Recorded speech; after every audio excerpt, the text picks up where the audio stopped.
it's Ren. Let's see what's making news. Experts are worried that AI image generators are being trained on images of you. They say they found pics of real Aussie kids in AI datasets, and they say that's a big breach of your privacy. Here's Kale. Okay, let's pretend for a second that this is an AI image generator. It trains itself on datasets of billions of photos. So it can learn what a potato, or a possum, or a person looks like. The trouble is the images of people it learns from could be you guys. So probably one of the best places to get images is off the internet. It's sort of the one-stop shop, if you will. But the sheer scale of them is so large that it's very difficult for entities to actually kind of check every single image. Researchers from Human Rights Watch recently looked at one of these training datasets called Leon 5B, catchy name, and found that in a sample of almost 6,000 images, 190 of them were of Australian children from every state and territory. Human Rights Watch says these images were taken from places like YouTube or Flickr, but also some other places like school websites or the websites of family photographers. One thing that I worry about, like any other parent, right, is the image of my child being used in a way that I or the child didn't agree to.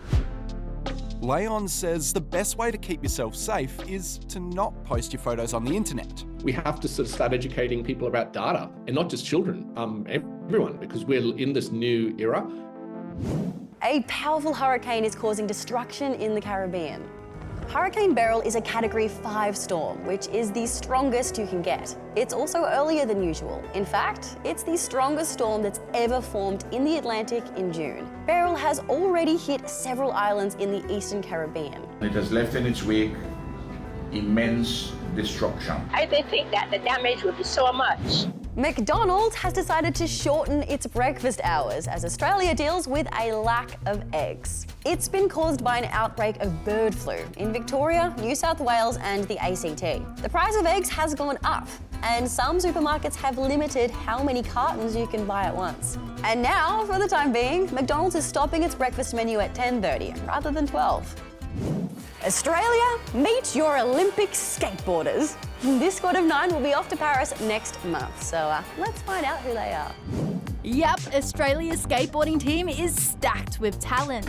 Seasoned pro Keegan Palmer will rock the green and gold again after his last win at the 2020 Tokyo Games. This is only the second time that skateboarding will feature as an Olympic event. And today we found out that fearless shredder Liv Lovelace will be making her debut after missing out on the last games with a broken arm. I didn't grow up in a generation where skateboarding was in the Olympics, so it's a really cool thing. She'll be joined by 17-year-old Kiefer Wilson, who's been getting in some practice on his backyard mega ramp. Yep, that's really his backyard. I guess I just was like, yeah, sure, I'll do the Olympics if I can. Also on the squad are Australia's 2 youngest Olympians for 2024, 14-year-olds Arissa True and Chloe Cavell. It's my childhood dream come true, and yeah, for it to actually be happening, and when I actually do go to Paris, it's going to be the best feeling ever, and it's going to make me really proud to represent my country. Oh, hello. Okay, well, for these next stories, I guess we can expect the unexpected. What she said. First to this unexpectedly giant sandwich that's been put together in Bolivia. It contains 300 kilograms of flour and a whopping 380 kilograms of pork. Feeling hungry? Well, I'm sure there's some left. Now to an unexpectedly furless guide dog.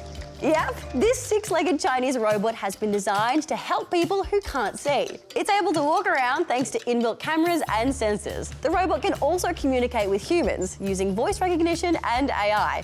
So yeah, it can pretty much do everything, except cuddle you and lick your face. And finally, to an unexpectedly chatty toilet. Look for the symbol before you wipe. The talking toilet was at this year's VidCon in Anaheim, California, to remind people what not to flush down the loo, like wet wipes. Try not to clog your drains, because there's a lot of money wasted in cleaning my pipes so I can sing. Well, that's all we have time for today. We'll see you tomorrow. Bye. Bye.